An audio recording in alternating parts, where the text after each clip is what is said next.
ನಮ್ಮ ಚಿಂತಾಮಣಿ ನ್ಯೂಸ್ ಕನ್ನಡಕ್ಕೆ ಸ್ವಾಗತ. ಕೋಲಾರ ಲೋಕಸಭಾ ಮೀಸಲು ಕ್ಷೇತ್ರದ ಅಭ್ಯರ್ಥಿ ಮಲ್ಲೇಶ್ ಬಾಬುಗೆ ಭರ್ಜರಿ ಜಯ. ತೀವ್ರ ಕುತೂಹಲ ಕೆರಳಿಸಿದ ಕೋಲಾರ ಲೋಕಸಭಾ ಕ್ಷೇತ್ರದ ಚುನಾವಣೆ ಫಲಿತಾಂಶ ಹೊರಬಿದ್ದಿದ್ದು ಎನ್ಡಿಎ ಅಭ್ಯರ್ಥಿ ಮಲ್ಲೇಶ್ ಬಾಬು ಭರ್ಜರಿ ಗೆಲುವು ಸಾಧಿಸಿದ್ದಾರೆ. ಕೋಲಾರ ಲೋಕಸಭಾ ಕ್ಷೇತ್ರದಲ್ಲಿ ಒಟ್ಟು 8 ವಿಧಾನಸಭಾ ಕ್ಷೇತ್ರಗಳಿದ್ದು ಮತ ಎಣಿಕೆ ಪ್ರಕ್ರಿಯೆಯಲ್ಲಿ ಮೊದಲನೇ ಸುತ್ತಿನಿಂದ ಮುನ್ನಡೆಯನ್ನು ತಮ್ಮ ಸಮೀಪದ ಕಾಂಗ್ರೆಸ್ ಅಭ್ಯರ್ಥಿ ಕೆವಿ ಗೌತಮ್ ವಿರುದ್ಧ ಕೊನೆಯ ಸುತ್ತುವರೆಗೂ ಸಹ ಏರಿಕೆ ಹಂತದಲ್ಲಿಯೇ ಬಹುಮತವನ್ನು ಕಾಯ್ದುಕೊಂಡು ಜೈಬೇರಿ ಬಾರಿಸಿದ್ದಾರೆ. ಮಲ್ಲೇಶ್ ಬಾಬು ಗೆಲುವು ಪಡೆದುಕೊಂಡ ನಂತರ ಕೋಲಾರ ಲೋಕಸಭಾ ಮಾಜಿ ಸಂಸದ ಎಸ್ ಮುನಿಸ್ವಾಮಿ ಮತ್ತು ಬಿಜೆಪಿ ಕಾರ್ಯಕರ್ತರು, ಜೆಡಿಎಸ್ ಕಾರ್ಯಕರ್ತರು ಸಂಭ್ರಮ ಹರ್ಷೋದ್ಗಾರಗಳು ಮುಗಿಲು ಮುಟ್ಟಿತ್ತು. ಚಿಂತಾಮಣಿ ವಿಧಾನಸಭಾ ಕ್ಷೇತ್ರದ ಬಿಜೆಪಿ ಕಚೇರಿಯಲ್ಲಿ ಬಿಜೆಪಿ ಮುಖಂಡ ಜಿಎನ್ ವೇಣುಗೋಪಾಲ್ ಅವರ ನೇತೃತ್ವದಲ್ಲಿ ಕಾರ್ಯಕರ್ತರು ಜಮಾವಣೆಗೊಂಡು ಸಿಹಿಯನ್ನು ಹಂಚಿ ಸಂಭ್ರಮಿಸಿದರು. ತದನಂತರ ನಗರದ ಹೊರವಲಯದಲ್ಲಿರುವ ಜೆಕೆ ಭವನದಲ್ಲಿ ಮಾಜಿ ಶಾಸಕ ಜೆಕೆ ಕೃಷ್ಣಾರೆಡ್ಡಿ ನೇತೃತ್ವದಲ್ಲಿ ಮತ್ತು ಬಿಜೆಪಿ ಮುಖಂಡ ಜಿಎನ್ ವೇಣುಗೋಪಾಲ್ ಮತ್ತು ಜೆಡಿಎಸ್ ಬಿಜೆಪಿ ಕಾರ್ಯಕರ್ತರು ಭಾಗವಹಿಸಿ ಮಲ್ಲೇಶ್ ಬಾಬು ಗೆಲುವಿನ ಸಂತೋಷ ಹಂಚಿಕೊಂಡರು. ಜೆಡಿಎಸ್ ಕಾರ್ಯಕರ್ತರು, ಬಿಜೆಪಿ ಕಾರ್ಯಕರ್ತರ ಮೊಗದಲ್ಲಿ ಸಂತಸ ಎದ್ದು ಕಾಣುತ್ತಿತ್ತು.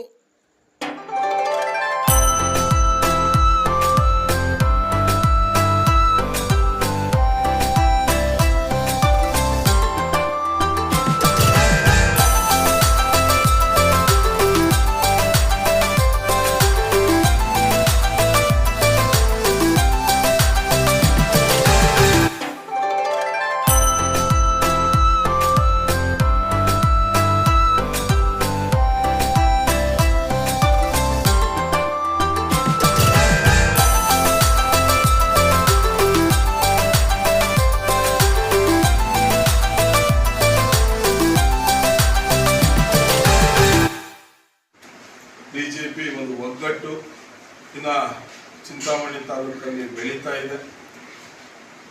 ಬಿಜೆಪಿ ಯಾವ ತರ ಪ್ರಬಲವಾಗಿದೆ ಅಂದ್ರೆ ಎಲ್ಲಿ ನಂಬಿಕೊಂಡಿದ್ದೆ ಅಲ್ಲಿ ಕೈ ಕೊಟ್ಟಿದ್ದಾರೆ. ನಮ್ದು ಯಾವ ತರ ಬೆಳವಣಿಗೆ ಬರ್ತಾ ಇದೆ ಅಂದ್ರೆ ಇಲ್ಲಿಂದ ಆಂಧ್ರ ಬಾರ್ಡರ್ನಿಂದ ಚಿತ್ರದುರ್ಗ ತನಕ ಯಾವುದೇ ಒಂದು ಸೀಟು ಸೋತಿಲ್ಲ. ತುಮಕೂರು, ಚಿತ್ರದುರ್ಗ, ಬೆಂಗಳೂರು, ಕೊಡಗು ಇವೆಲ್ಲ ಒಂದು ಕಡೆಯಿಂದ ಬೆಂಗಳೂರು ಬಿಜೆಪಿನೇ ಮೈ ಆಗಿದೆ. ಎಲ್ಲಿ ನಂಬಿಕೊಂಡಿದ್ದೀರೋ ಅಲ್ಲಿ ಸ್ವಲ್ಪ ಹಿನ್ನಡೆ ಆಗ್ತಾ ಇದೆ.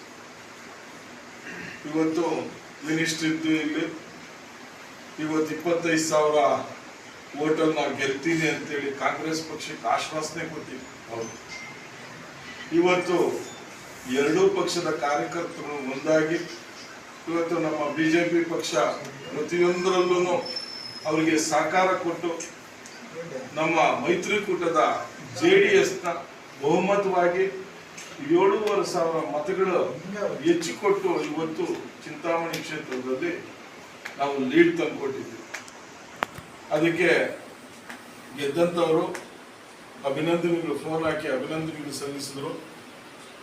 ನಾವು ಹಿಂಗೆ ನಿಮ್ಮ ಚಿಂತಾಮಣಿ ತಾಲೂಕಿನಿಂದ ಒಟ್ಟಾಗಿ ಕೆಲಸ ಮಾಡಿ ನೀವು ದಳಕ್ಕೆ ಜಾಸ್ತಿ ಪ್ರಭಾವವಾಗಿ ಯಾವುದೇ ರೀತಿ ಯಾರೇ ಕಾರ್ಯಕರ್ತರು ಎಲ್ಲಿ ತಂಟೆ ತಕರಾರು ಮಾಡಿಲ್ಲ, ಅವ್ರನ್ನೇ ಮುಂದೆ ಬಿಟ್ಟು ಪ್ರತಿಯೊಂದರಲ್ಲೂ ನಾವು ಹಿಂದೆ ಕೆಲಸ ಮಾಡಿ ನಮ್ಮ ಬಿಜೆಪಿ ಓಟ್ನ ಅವರು ದಳದೊಟ್ಟು ಕಾಂಗ್ರೆಸ್ ಹೋಗುವಂತ ಓಟ್ನ ನಾವೆಲ್ಲ ಗೆಲ್ತೀವಿ ಅನ್ನೋ ಒಂದು ಭರವಸೆ ತುಂಬಿ ಇವತ್ತು ಎಲ್ಲಾ ಗ್ರಾಮಗಳಿಂದ ಎಲ್ಲಾ ಬೂತ್ಗಳಿಂದ ಒಗ್ಗಟ್ಟಾಗಿ ನಾವು ಚುನಾವಣೆ ನಡೆಸಿದ್ವಿ. ಅದರ ಫಲಿತಾಂಶ ಇವತ್ತು ಚಿಂತಾಮಣಿ ತಾಲೂಕಲ್ಲಿ 7,500 ಓಟು ಮುನ್ನಡೆಗಿತ್ತು.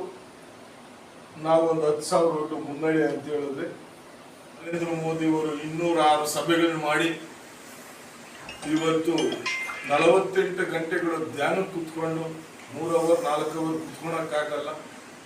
ಇವತ್ತು ಒಂದು ಮಹಾಪುರುಷರು ಅಂತ ಹೇಳ್ಬೋದು. ಅವ್ರು ಮಾಡಿರುವಂತ ಕೆಲಸ